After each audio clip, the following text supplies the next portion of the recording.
تا حالا احساس کردید که مشکلات مالی شما رو توی زندگی محدود کردن؟ دنبال راهی هستید تا از این چرخه بی‌پایان کمبود و نگرانی مالی خارج بشید؟ تصور کنید که میتونید با تغییر ذهنیت و باورهای خودتون به ثروت و فراوانی دست پیدا کنید. دکتر جو دیسپنزا با فرمول‌های منحصر به فرد خودش به شما نشون میده که چجوری میتونید از انرژی و احساسات مثبت برای جذب ثروت استفاده کنید. آماده اید تا سفر خودتون رو به سوی یک زندگی پر از آرامش و شادی و ثروت آغاز کنید؟ پس با ما همراه باشید و این ویدیو رو تماشا کنید تا رازهای موفقیت مالی رو کشف کنید. دکتر جو دیسپنزا معتقده که فرد ثروتمند آزادی، آرامش، شادی، عشق به زندگی و شوق‌گذاری داره. اون میگه که نارضایتی و ناامیدی باعث میشه که مغز و قلب ناهماهنگ بشن. عادتهایی که سالها با اونها زندگی کردید و کنار بذارید و با چیزی بهتر جایگزین کنید. توی این حالت مغز شما احساس امنیت میکنه، امواج آلفا کوانتومی ارسال میکنه. اگر بین انرژی شما و چیزی که میخواید توی میدان کوانتوم هماهنگی وجود داشته باشه، به عنوان یک تقویت کننده عمل میکنه و سیگنال رو به بیرون ارسال میکنه. مغز فکر شما رو در مورد فراوانی جذب میکنه. احساسات منفی مثل رنج و کمبود نمیتونن این فکر رو با خودشون حمل کنن. پس اگه تمرین کنید و این فرمول رو به خوبی یاد بگیرید، نتیجه این میشه که شما احساس فراوانی رو قبل از اتفاق افتادن به خوبی تجربه کنید. اولین مورد تغییر ذهن و بدنه. این حالت تغییر کرده ذهن و بدن رو حفظ کنید. شما باید به این کار ادامه بدید تا همزمانی ها اتفاق بیفته. بعد متوجه میشید که هر کاری که میکنید توی جهان در حال خلق شدنه. به طور مثال رابطه من با پول بر اساس کم بوده. پس وقتی اونو ندارم احساس بدی دارم و این نشون میده که محیط بیرونی واقعا روی احساس و فکر من تاثیر میذاره. دومین مورد تاثیر احساسات و افکاره. اگه امروز خوبه، اجازه میدیم که بر احساسات و افکار ما تاثیر بذاره. احساس قوی ما به کمبود باعث میشه بیشتر به اون توجه کنیم. توی این زمان فرد فراموش میکنه که خودش میتونه واقعیت رو بسازه و خلق کنه. با توجه بیشتر به کمبود بیشتری خلق میشه. اگه میخواید واقعیت شخصی خودتون رو تغییر بدید، باید شخصیت خودتون هم تغییر بدید. هیچ چیزی توی زندگی شما تغییر نمیکنه تا زمانی که خود شما تغییر نکنید. 95% از چیزی که ما هستیم بر روی حالت خودکاره. یعنی از ضمیر ناخودآگاه ما میاد. باورها، احساسات، عادتهای ناخودآگاه و واکنشهای احساسی که به صورت خودکار عمل میکنن همه 95% از ما رو تشکیل میدن. مورد بعدی شناخت و تغییر باورهاست. اولین قدم اینه که متوجه بشیم چه چیزی توی ذهن ناخودآگاه ماه. باید اونها رو بشناسیم تا بتونیم اونها رو تغییر بدیم. اگه شما فردی هستید که در مورد پول شکایت میکنه، افراد پولدار رو قضاوت میکنه یا زمانی که توی کم بوده عجله میکنه، باید این عادت‌هاشو بهش توجه کنه. اگه میخواید شخصیت جدیدی داشته باشید، نمیتونید کمبود رو با خودتون ببرید. داستانهای قدیمی از والدین، پدر بزرگ یا روابط گذشته رو باید تموم کنید. اگه تا اینجای ویدیو با هم همراه بودی، این ویدیو رو لایک کن تا به ادامه مبحث بپردازیم. مورد بعدی تغییر شخصیته. حالا شاید این سوالا بپرسید که چقدر باید برای این کار زمان بذاریم تا نتیجه بده. هر وقت که به حالت ناخودآگاهتون برمیگردید، به شخصیت قدیمی خودتون برمیگردید. توی اون لحظه باید آگاه باشید و سریع یک انتخاب جدید داشته باشید. به محض اینکه یک تصمیم جدید میگیرید و انجام میدید، همون انتخاب‌ها و رفتارها رو نشون میدید.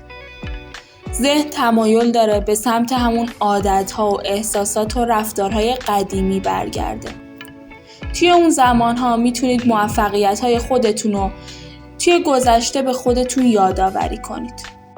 تا حالا به این فکر کردید که چرا بعضی از افراد به راحتی به ثروت و موفقیت دست پیدا میکنن در حالی که بقیه همیشه توی تلاش و مبارزن؟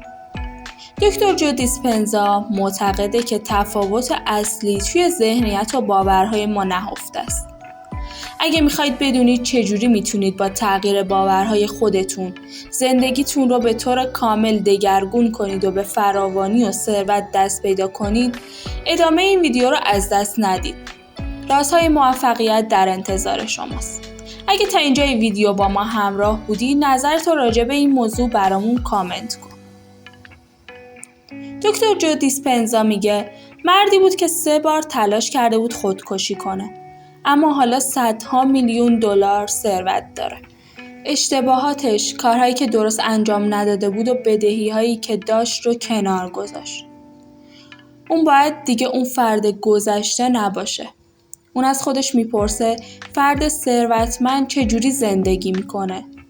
اولین کاری که کرد این بود که شروع کرد به بخشیدن. چون یه فرد ثروتمند هیچ کمبودی نداره. پس سوال اساسی اینه که یک فرد ثروتمند چجوری فکر میکنه. اونو بنویسید و اون افکار رو توی مغز خودتون نصب کنید. نرم افزار جدیدی برای خودتون بسازید. توی ذهن خودتون تمرین کنید که اون فرد چجوری راه میره، حرف میزنه، لبخند میزنه، با مردم چجوری برخورد میکنه، توی ترافیک موقع غذا خوردن رفتارش چجوریه. مغز شما گذشته رو تکرار نمیکنه، بلکه برای آینده آماده است.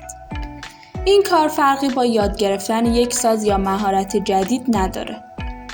تمرین مغز رو تغییر میده. وقتی همه چیز تغییر کنه، راه رفتن، حرف زدن، رفتار و وضعیت بدن شما هم تغییر میکنه. باورها و احساسات همون فکرایی هستن که بارها و بارها به اونها فکر میکنید و تبدیل به برنامه‌های خودکار توی مغزتون میشن.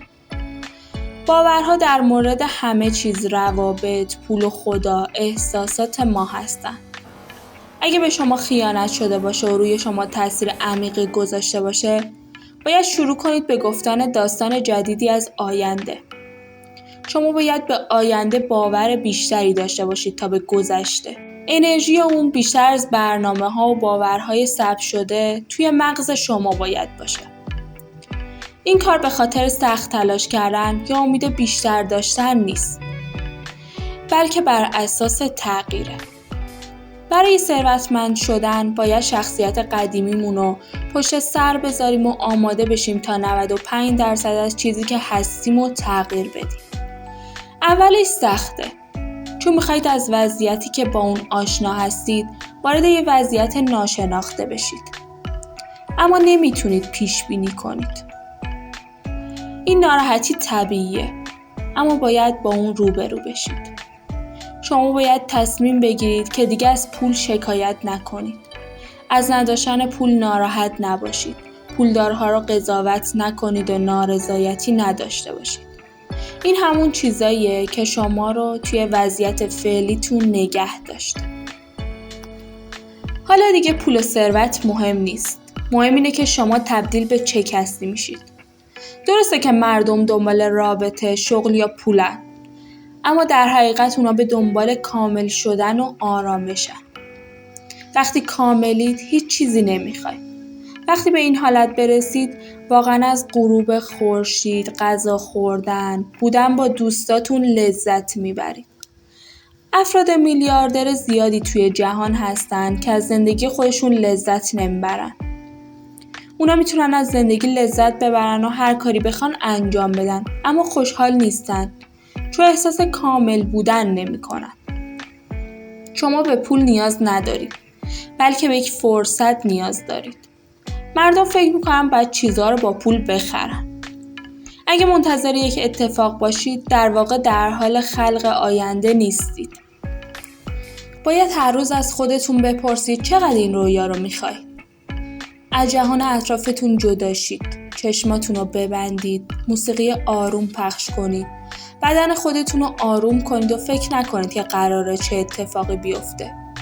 به این فکر کنید که میخواید چه کسی باشید. به خودتون یادآوری کنید تا وقتی که به اون لحظه شیرین برسید و برای اون آماده باشید. اگه بتونید این وضعیت رو در طول روز نگه دارید و به وضعیت قبلی برنگردید، زندگیتون به طور کامل تغییر میکنه.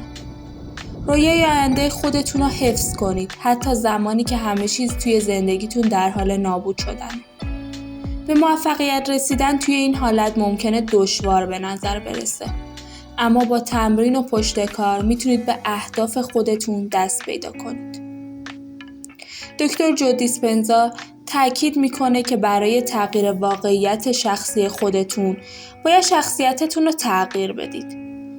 این تغییر نیازمند شناخت و تغییر باورهای ناخودآگاه، تمرین مداوم و حفظ تمرکز روی اهداف و رویاهای آینده است. با این روش میتونید به فراوانی و ثروت دست پیدا کنید و زندگی پر از آرامش و شادی رو تجربه کنید. آماده اید تا گام بعدی رو توی مسیر موفقیت و ثروت بردارید؟ ویدیو بعدی ما حاوی تکنیک ها و رازهایی که میتونه زندگی شما رو به طور کامل دگرگون کنه. اگه این ویدیو رو از دست بدید ممکنه فرصت بزرگی رو برای تغییر زندگیتون از دست بدید. پس همین حالا روی ویدیو بعدی کلیک کنید و اجازه ندید که این فرصت طلایی از دست بره. آینده‌ای پر از فراوانی و موفقیت در انتظار شماست.